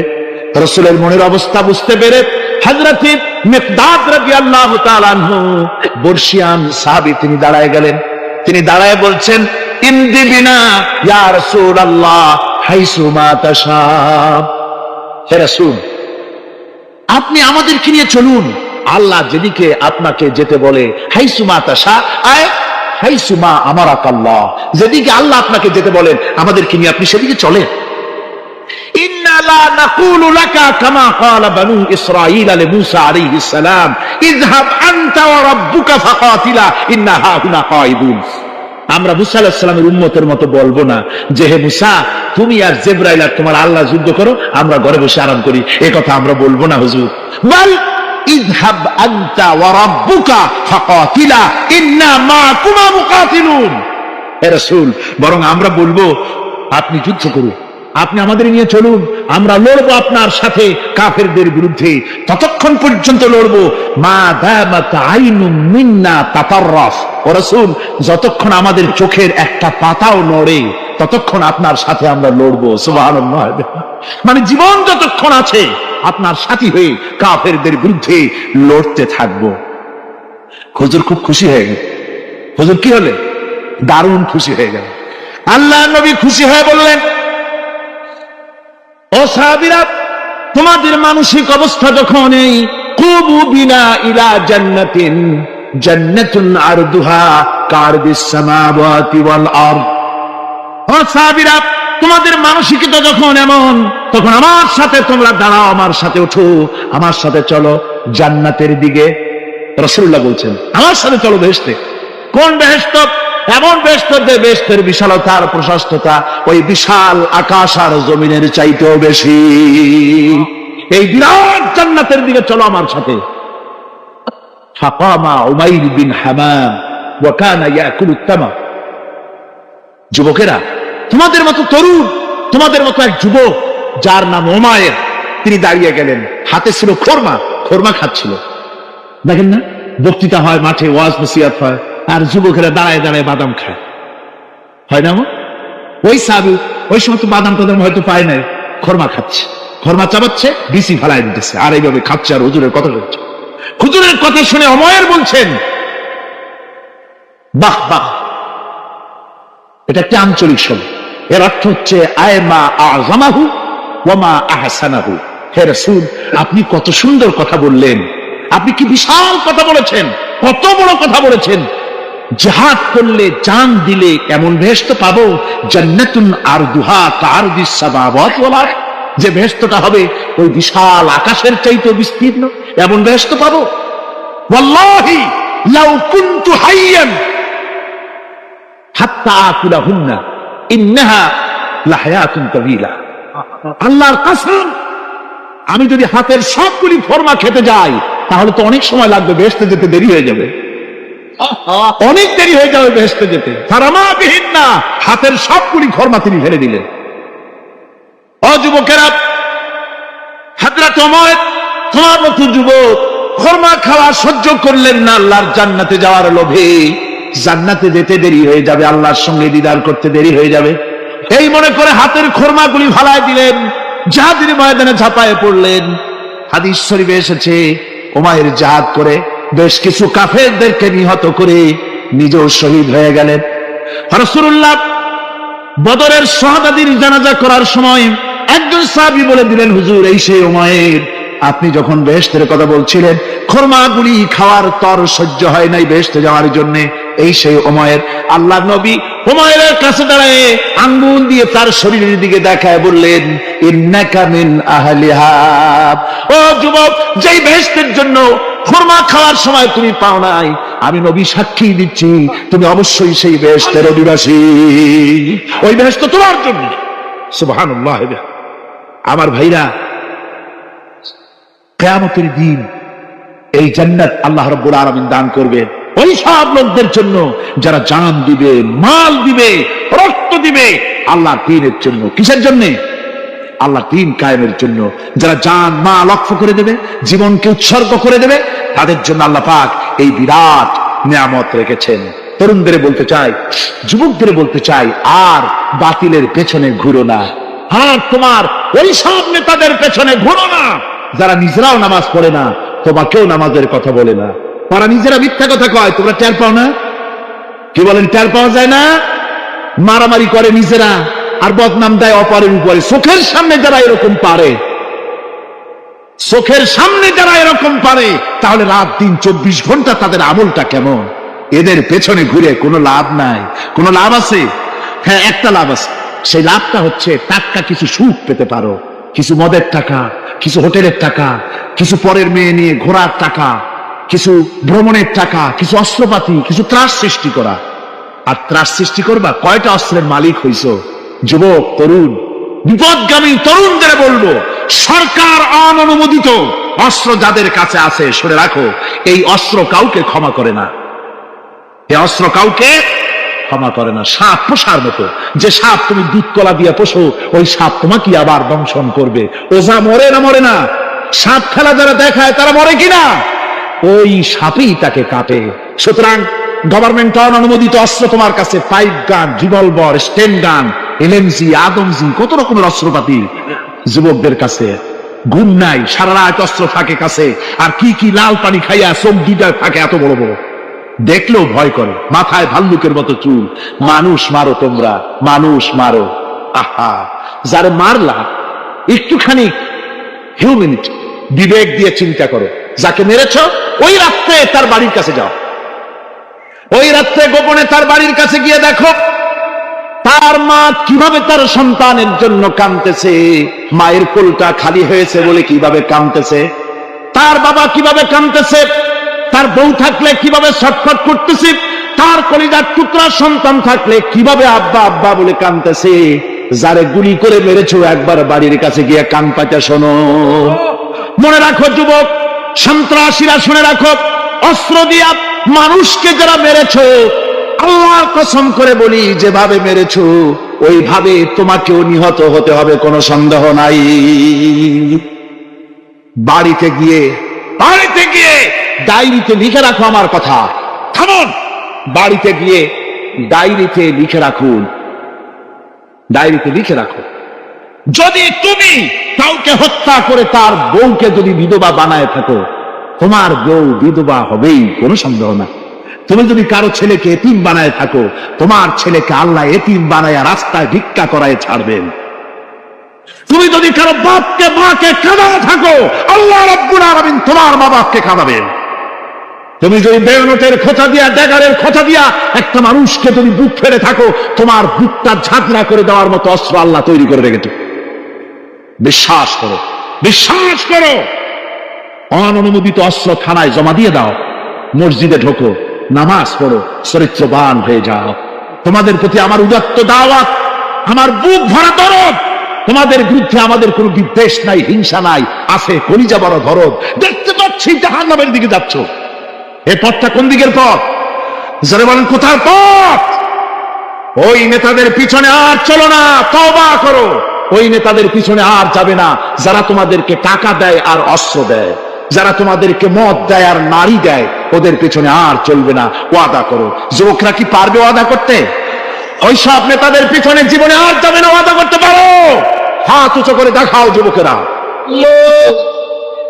ربنا ظلمنا أنفسنا وإن لم تغفر لنا وترحمنا لنكونن من الخاسرين ربنا لا تزغ قلوبنا بعد إذ هديتنا وهب لنا من لدنك رحمة إنك أنت الوهاب أي الله تعالى হাজার হাজার মুসলমান নরনারী ঠান্ডাকে উপেক্ষা করে তোমার দ্বীনের কথা শোনার জন্য, কোরআনে কারীমের কথা শোনার জন্য এই মাঠে এসে হাজির হয়েছে। আল্লাহ তুমি দয়া করে মেহেরবানি করে আলোচনার সওয়াবটুকু হুজুরে পুরনূর সাল্লাল্লাহু আলাইহি সাল্লামের রূহ মুবারকে পৌঁছে দাও। রব্বুল আলামিন, আমাদের মধ্য থেকে যাদের মা বাপ দুনিয়া থেকে জনমের মতো বিদায় হয়ে গেছে, আল্লাহ কবরে যদি আযাব থাকে দয়া করে আযাব মাফ করে দাও। আল্লাহ আমাদের মা বাপের উপরে তোমার রহমত নাজিল করো। রব্বিরহামহুমা কামা রাব্বায়ানি সগীরা রব্বিরহামহুমা কামা রাব্বায়ানি সগীরা। হে আল্লাহ রাব্বুল আলামিন, এই মাহফিলে যত লোক আছি আমরা, কার কোন ব্যাধি আছে, রোগ আছে, আমরা তুমি ভালো করে জানো। আমাদের প্রত্যেকের ব্যাধিকে তুমি শিফায়ে আজলা দান করে দাও। اللهم حبب إلينا الإيمان وزينه في قلوبنا وكره إلينا الكفر والفسوق والعصيان واجعلنا من الراشدين ربنا تقبل منا إنك أنت السميع العليم وتب علينا إنك أنت التواب الرحيم سبحان ربك رب العزة عما يصفون وسلام على المرسلين الحمد لله رب العالمين واجعل آخر كلمتنا عند الموت لا إله إلا الله محمد رسول الله। প্রচন্ড শীতের কারণে, ঠান্ডার কারণে যেসব এলাকায় তাপমাত্রা হিমাঙ্কের নিচে এসে যায়, সেই সব দেশে সমুদ্রের পানি আর দরিয়ার পানিগুলি বরফ হয়ে যায়। এই বরফ যখন হতে থাকে তখন পানি তার নিজের তাপকে নিচের দিকে ছুটতে থাকে। উপরের তাপ বরফ হয়ে যায় ঠান্ডা, আর নিচে তাপ বিচ্ছুরিত করে দিয়ে পানির ভিতরে যত জলজ প্রাণী আছে আর উদ্ভিদ আছে সবগুলিকে বাঁচায় রাখার ব্যবস্থা আল্লাহ রাব্বুল আলামিন এভাবে করে থাকে। এবার আল্লাহ রাব্বুল আলামিন বলছেন, এই পানি ছাড়া মানুষ বাঁচে না, প্রাণী বাঁচে না। পানি এমন এক জিনিস, এমন এক নিয়ামত আমি দান করলাম। আল্লাহ পাক বলেন, কুল আরাআইতুম ইন আসবাহা মাউকুম গাওরান ফামান ইয়াতিকুম বিমাইন মাইন। বলো দেখি সবে, শুকাইয়া যদি যায় এই জমিনের পানি, তাহলে হেথায় তটনির ধারা কে দিবে সবারে আনি। এই পৃথিবীর নদী নালা খাল বিল জমিনের আভ্যন্তরীণ দিকে পানিগুলি যদি আমি আল্লাহ রাব্বুল আলামিন শুকায় দেই, তাহলে আমি আল্লাহ ছাড়া এমন কে আছে যে নতুন করে আবার পানির আমদানি করে দিতে পারে? আছে কেউ? আজ পানির শূন্যতা আমাদের দেশে দেখা যাচ্ছে। পানি আস্তে আস্তে কমে যাচ্ছে, আস্তে আস্তে পানি শেষ হয়ে যাচ্ছে। কি কারণে শেষ হচ্ছে এবং কি হলে পানি পাওয়া যাবে পরে বলা যাবে ইনশাআল্লাহ। তো জীবন ধারণের জন্য যেমন পানির প্রয়োজন, জীবন ধারণের জন্য তেমন বাতাসেরও প্রয়োজন। পানি ছাড়া তো কিছু সময় চলতে পারে, পানি এবং খাদ্য ছাড়া কিছু সময় চলতে পারে, কিন্তু বাতাস ছাড়া তো এক মুহূর্ত চলে না, ঠিক কিনা? বোঝেন কিনা কথা? বাতাস ছাড়া এক মুহূর্ত চলতে পারে না। অথচ আল্লাহ রাব্বুল আলামিন এই বাতাস দিয়ে গোটা আকাশকে, শূন্য জায়গাগুলি বাতাস দিয়ে ভরে রেখেছেন, যাতে করে কারো বাতাসের কোনো অসুবিধা না হয়, শ্বাস করতে কোনো কষ্ট না হয়। প্রাণী জগৎকে বাতাস দিয়ে বাঁচিয়ে রাখার জন্য আল্লাহ পাক মহাশূন্যকে এভাবে সব এলাকা বাতাস দিয়ে ভরে রেখেছেন। এই জন্য তার নাম হচ্ছে রব। আল্লাহ পাক বলেন খাবারের দিকে একটু নজর করো, কেমন ভাবে কি সুন্দর করে খাবারগুলি তৈরি করে দিয়েছি, শুরু কিভাবে হলো, পরিপক্ক কিভাবে হলো, সেদিকে তোমরা লক্ষ্য করো। সে লক্ষ্য তো করা নাই, সমানে খায়, বিসমিল্লাহ বলেন, আলহামদুলিল্লাহ বলেন, তাই কি ধরে খাইতেই থাকে। আল্লাহ পাক বলছেন খাদ্যাদির দিকে লক্ষ্য করো। এই যে চাউল তোমরা খাচ্ছ, আটা খাচ্ছ, গম খাচ্ছ, মাছ খাচ্ছ, গোশ খাচ্ছ, তাম পৃথিবীর সমস্ত বিজ্ঞানীরা একত্রিত হয়ে একটা চাউল বানাইতে পারবে? জোরে কোন পারবে? না পারবে। পারবে প্লাস্টিকের চাউল খাবে আর কলেরা হয়ে মরবে। পৃথিবীর সমস্ত বিজ্ঞানীরা একত্রিত হয়ে একটি চাউল বানাতে পারবে না। وَإِنَّ لَكُمْ فِي الْأَنْعَامِ لَعِبْرَةً نُسْقِيكُم مِّمَّا فِي بُطُونِهِ مِن بَيْنِ فَرْثٍ وَدَمٍ لَبَنًا خَالِصًا سَائِغًا لِلشَّارِبِينَ। তোমাদের চতুষ্পদ জন্তুর মধ্যে দেখবে বুদ্ধিমান দূরদৃষ্টি সম্পর্ক লোক যারা, তাদের জন্য আমি এর মধ্যে নিদর্শন রেখেছি। তোমাদের দুগ্ধবতী গাভীগুলি যার দ্বারা তোমরা দুধ পাও, এগুলি জমিনের ঘাস খেলো, খড় খেলো, আর এর দ্বারা রক্ত তৈরি হলো, পায়খানা তৈরি হলো, পেশাব তৈরি হলো, পাশাপাশি রাস্তা দিয়ে পরিষ্কার সুস্বাদু দুধ আমি আল্লাহ রাব্বুল আলামিন তোমাদের জন্য দান করেছি। এত নিয়ামত আল্লাহ পাক দিলেন, আল্লাহ পাকের বিনিময় কিছুই চান নাই। কিছু চাইছেন নাকি? বলেন কিছু চেয়েছেন? কিছুই চান না। ঠান্ডা মৌসুম চলছে, এখন কি মৌসুম? শীতের মৌসুম। এই পৃথিবীটাকে আমরা আমাদের একটা রুমকে যদি ঠান্ডা করতে চাই, তাহলে আমরা কি লাগাই? এসি লাগাই। প্রত্যেক মাসে বিল দেওয়া লাগে না লাগে না? বিল দিতে হয়। একটা রুম এসি দিয়ে ঠান্ডা করতে প্রত্যেক মাসে 500, 1000, 2000, 2500 রুম হিসাবে এর ভাড়া দেওয়া লাগে, এর চার্জ দিতে হয়। এত বড় বিশ্বটা আল্লাহ পাক ঠান্ডা করে ফেলেছেন। কত বড় এসি প্লান্ট আল্লাহ পাকের, সুবহানাল্লাহ। কত বড় এসি আল্লাহ ফেলে দিয়েছেন। এখন ডিজেল জ্বালা আগুন তৈরি করেন, কাঠ জ্বালায় আগুন তৈরি করেন। পৃথিবীর মানুষের হাতে আগুন জ্বালাবার, উত্তাপ সৃষ্টি করার যত রকমের টেকনোলজি আছে, সব যদি একত্রিত করা হয়, সূর্য প্রতি সেকেন্ডে যে তাপ বিকিরণ করে পৃথিবীর জন্য, সারা পৃথিবীর সমস্ত মানুষ এক জায়গায় হইয়া কিয়ামত পর্যন্ত প্রচেষ্টা করিও ওই 1 সেকেন্ডের তাপ তৈরি করতে পারবে? পারবে না। সুতরাং আল্লাহ রাব্বুল আলামিন তিনি বিরাট নিয়ামত রেখেছেন সব জিনিসের মধ্যে। এই নিয়ামতগুলি বুঝতে হবে, এগুলি বুঝতে হবে। এই জন্য আল্লাহ রাব্বুল আলামিনের নবী বলেছেন, আল্লাহর সৃষ্টি জগতের উপরে, তার সৃষ্টি নৈপুণ্যতার উপরে কেউ যদি গবেষণা করে, চিন্তা করে 1 ঘন্টা, আল্লাহ পাক তার আমলনামায় 60 বছরের নফল ইবাদতের সওয়াব লিখে দিবেন। কি সোজা কথা? চিন্তা করতে হবে, গবেষণা করতে হবে আল্লাহ পাক কি নিয়ামত দিয়েছেন। ওয়ামা বিকুম মিন নি'মাতিন ফামিনাল্লাহ। যত নিয়ামত আমরা পেয়েছি সব কার কাছ থেকে? জোরে সোরে চিল্লায় কোন কার কাছ থেকে? সমস্ত নিয়ামত এসেছে আল্লাহ পাকের কাছে। আল্লাহ রাব্বুল আলামিন বলেন তিনি হচ্ছেন রহমান। ওয়াল্লাহু জাআলা লাকুম মিন বুয়ুতিকুম সাকানান ওয়া জাআলা লাকুম মিন জুলুদিল আনআমি বুয়ুতা। আল্লাহ পাক বলছেন তোমাদের জন্য তোমাদের ঘরসমূহকে আল্লাহ পাক স্থিতি লাভের